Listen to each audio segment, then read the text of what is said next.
ne sois pas couvert de honte devant mes ennemis.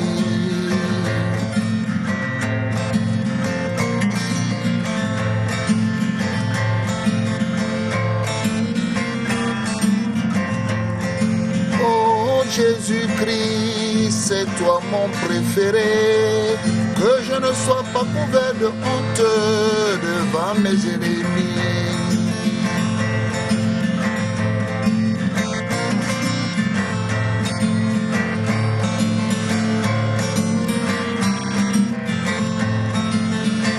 Ils ont les idoles et le chariot, c'est toi mon seul refuge, que je ne sois pas couvert de honte devant mes ennemis. Éternel, prête l'oreille, je me confie en toi, mes ennemis sont nombreux, sauve-moi je t'en supplie. Du fond de l'abîme je t'invoque, éternel des armées, ne te souviens pas des péchés de ma jeunesse, sauve-moi je t'en supplie. Éternel, prête l'oreille, je me confie en toi, mes ennemis sont nombreux, sauve-moi je t'en supplie.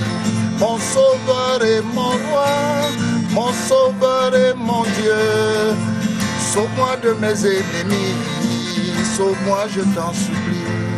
Éternel, sauve-moi, je me confie en toi, mes ennemis sont nombreux, papa sauve-moi, je t'en supplie.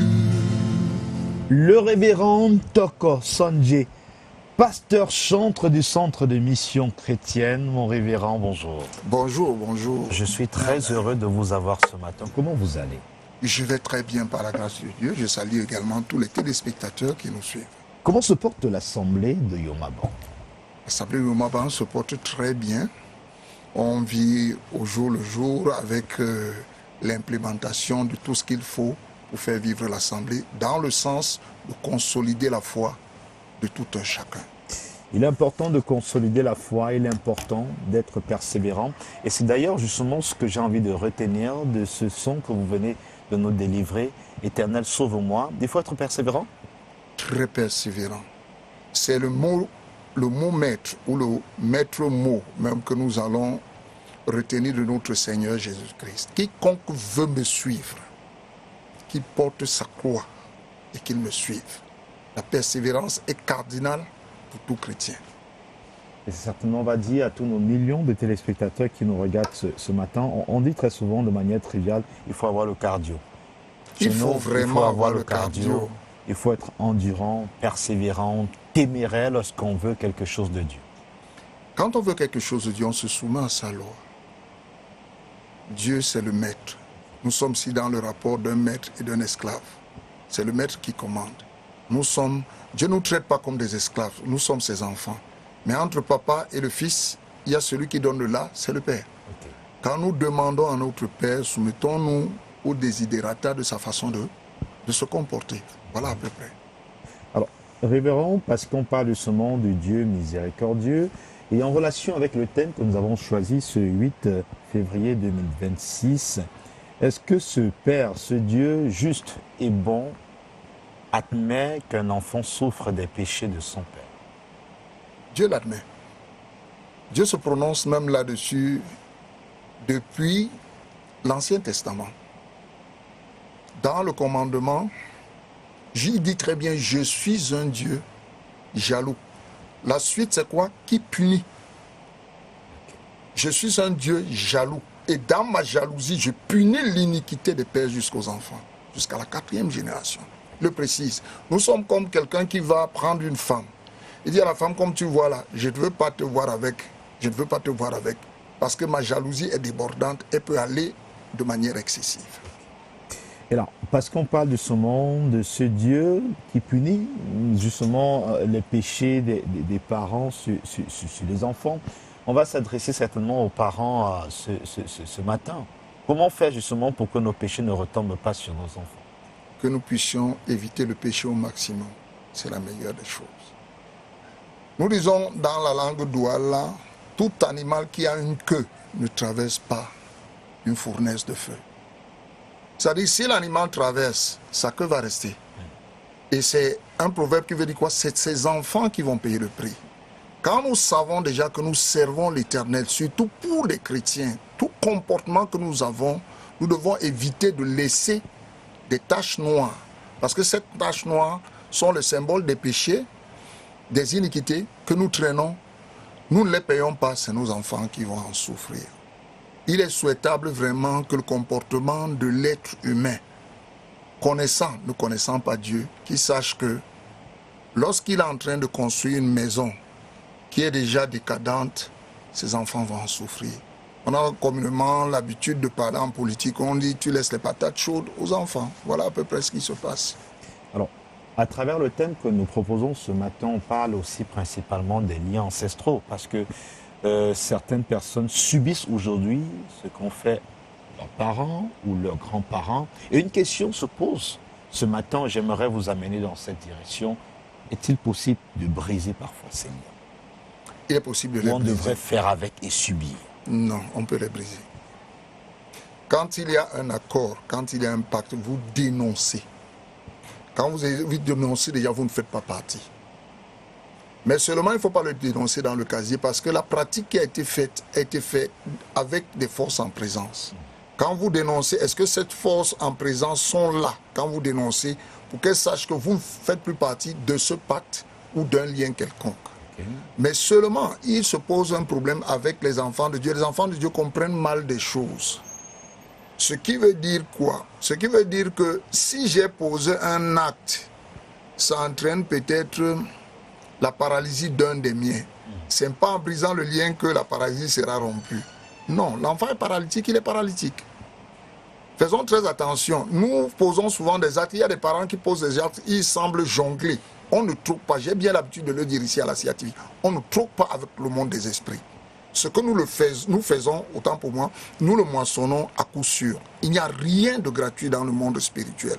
Et quand nous posons un acte, l'enfant arrive demain, qui tienne compte que s'il y avait des bénéfices compte tenu de ce lien, il en a bénéficié, il va payer. Okay. Ça veut dire que nous ne pouvons pas sacler, notre père a saclé un champ, demain il meurt, à la récolte nous venons, nous récoltons. Mais s'il a fait quelque chose de mauvais également, nous venons, nous allons récolter. Nous récoltons aussi. Mais il y a une certaine filouterie dans le monde spirituel où les enfants de Dieu même se rendent complices. Pardon, il faut qu'on essaye un peu d'éviter ça. Ça fait que nos jeunes garçons ils partent de l'église catholique, ils vont protestants, ils vont dans les églises, comme dit les églises réveil, qu'on devrait appeler normalement les églises spirituelles. Ils partent partout pour éviter. Il faut savoir assumer. Dire à Dieu, je suis en train d'hériter de ceci. Père, je ne sais pas comment m'en sortir. Dieu trouvera une solution. La fuite n'est pas une raison. Révérend, tout à l'heure, vous avez pris un exemple en citant justement les douala. Et ça nous amène parfois dans la tradition et dans tout ce qui est ancestral. Oui. À votre avis, les deux vont de pair. Peut-on être croyant, chrétien et suivre aussi la tradition? Non, ça dépend de ce que la tradition nous propose. Mais je vous dirai, autant pour moi, que c'est un monde diamétralement opposé. Je suis douala, je ne vais pas au Ngondo.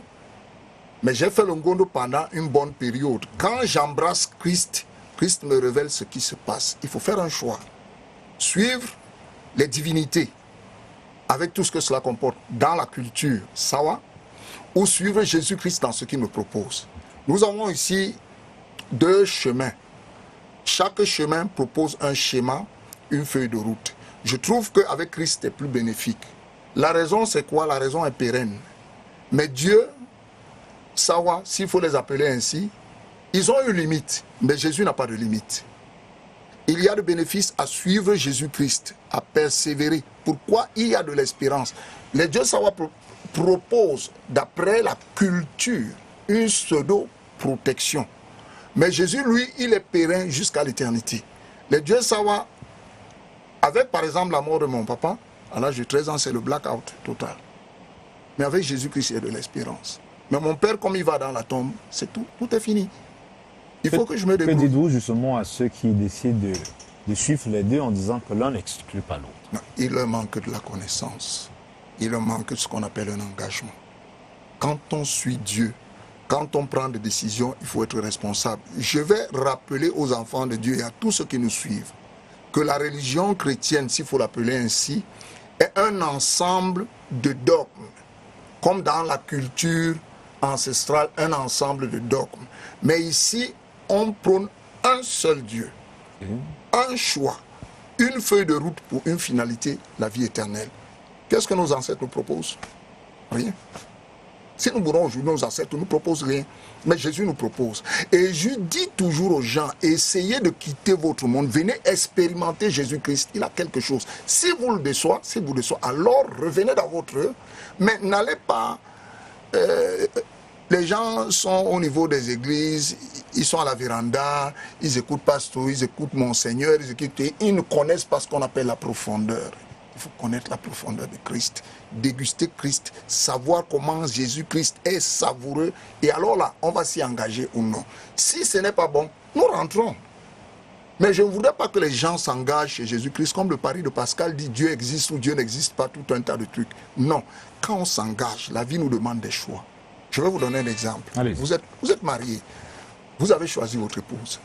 Vous êtes sûr que votre mariage va aboutir? C'est-à-dire après être passé devant monsieur le maire, il n'y aura pas un divorce? On n'est jamais sûr de rien. Tout est risque. Okay. Mais je propose le risque le plus sûr. On l'appelle Jésus-Christ, qui tourmente le monde depuis plus de 2000 ans. Parce que dans son attente, il tourmentait déjà. À son arrivée, il tourmente. Après qu'il soit venu, il tourmente. Mais je vous dis, c'est le meilleur choix. Il n'a jamais failli. Mon révérend, parce que ce matin, on parle justement des retombées, des actions des parents sur leurs enfants. Et parce qu'ils sont nombreux, ces personnes qui nous regardent ce matin sur les antennes de la CRTV, que dites-vous justement de ces personnes qui ont besoin parfois de briser des liens, dit-on, ancestraux, parce que ces liens pèsent sur eux, peut-être de manière dans le mauvais sens. Est-il bon de retourner justement côté ancêtre pour se dire, bon, on parle d'un lien ancestral, on va encore vers les ancêtres leur demander de couper, ou faut-il uniquement se tourner vers Jésus-Christ en se disant, même si on parle de ce lien ancestral, je pense que vers l'Église, vers ma chrétienté, je peux être sauvé. L'évangile que nous prêchons est christocentrique, mais a une mystique christique. Christocentrique, nous parlons, c'est par rapport à Christ. Mais mystique christique, c'est-à-dire nous parlons de qui est Christ dans son mythicisme. Le mythicisme, c'est dans le sens confidentiel, dans les confidences que Dieu accorde à ses enfants. Si nous avons des liens, où nos parents ont laissé des liens, Jésus-Christ va les briser. Qui est Jésus-Christ? C'est le Sauveur, le Créateur. C'est qui veut dire Jésus-Christ? Jésus-Christ qui a créé toutes choses connaît le nœud de chaque lien. Il maîtrise ce que chaque lien compose et il va le détruire. Et Jésus n'est pas muet, Jésus n'est pas sourd. Quand nous lui parlons, nous disons papa, telle chose de papa, telle chose de grand-père, telle chose de l'arrière-grand-père pèse sur nous. Le Seigneur Jésus-Christ, parfois il garde le silence. Le moment où il rompt le silence, faites ceci, priez et vous verrez. Nous avons par exemple, l'apôtre Jacques dit, quelqu'un parmi vous est-il malade? Qu'on appelle les anciens. Les anciens vont faire quoi? Ils vont oindre d'huile le malade, ils vont prier pour lui. Première des choses, la prière de la foi va guérir le malade. Et s'il a commis des péchés, ces péchés lui seront pardonnés. Quel est le péché? Quel est le lien que Jésus ne peut pas briser? Je mets quiconque au défi. Quel est le lien? Mais nous allons parfois, quand nous rentrons chez les ancêtres, c'est de complication en complication, à ne plus finir. On sait si bien qu'on se donne les maux de tête. On dort, on passe des nuits blanches. Comment est-ce que je vais évincer ceci? Mais avec Jésus-Christ, parfois, il a sa lenteur à lui. Il t'éprouve. Parce qu'il dit qu'il n'accepte personne s'il ne l'a pas éprouvé au feu. Est-ce qu'il vient rien que pour son intérêt? Une fois que je le délivre de ce lien, il fout le camp. Quel est l'intérêt que nous apportons? Le plus important, c'est de faire en sorte que à lui soit le règne, la puissance et la gloire pour le siècle des siècles. Si l'intérêt est pour nous, Dieu n'aime pas ça. Dieu veut son règne. N'oublions pas, Dieu a créé son monde pour qu'on le craigne et qu'on le respecte, lui, Dieu. Les gens ont beau dire, mais ils se rendent compte qu'il y a une chose qui nous rappelle à l'ordre. Personne n'a trouvé un remède. Aucun ancêtre n'a trouvé la mort, la clé à la mort. Mais Jésus, lui, il est la clé. Tu meurs et tu n'entreras pas au séjour des morts. Voilà où je t'emmènerai. Et quand je reviendrai prendre les miens, je vais t'emmener avec. Aucun ancêtre ne nous a rien promis. Expérimentons Jésus-Christ. Révérend Toko, Sonjé, et certainement, on a épluché la thématique ce matin, mais j'aimerais qu'on termine cet entretien de ce 8 avec une parole, un enseignement à l'endroit des téléspectateurs qui nous regardent. On qualifie notre société et certainement notre pays en ce moment où la jeunesse est dans la dérive. Nous sommes dans la onzaine de la jeunesse. Le 11 février prochain, ce sera la fête nationale de la jeunesse. Une jeunesse à qui on n'a pas beaucoup confiance aujourd'hui. Une jeunesse qui se plaît à être sur les réseaux sociaux, à consommer l'alcool, la drogue, se filmer dans les partous, on n'a pas peur de le dire. S'il fallait certainement une réorientation en se disant que Jésus-Christ est notre sauveur et qu'il pourra éclairer cette jeunesse, qu'est-ce qu'il faut dire ce matin? Nous avons d'abord commis une erreur quelque part. Moi, quand j'étais depuis l'école primaire, il y avait la morale. Dans l'emploi du temps, chaque jour, il y avait la morale. Ça ne figure plus. Il faut réintégrer la morale dans l'emploi du temps. Dans l'emploi du temps. Parce que comme l'enfant marche, la parole de Dieu dit, éduque ton enfant dans la droiture. Quand il va grandir, il va passer des parties de ce chemin. Il n'y a plus de morale. Et ces enfants que nous accusons aujourd'hui, je ne suis pas leur avocat, mais ils vivent leur temps. Et ce temps, c'est l'un des paradigmes que le Seigneur Jésus-Christ lui-même a prédit. Ça aura lieu.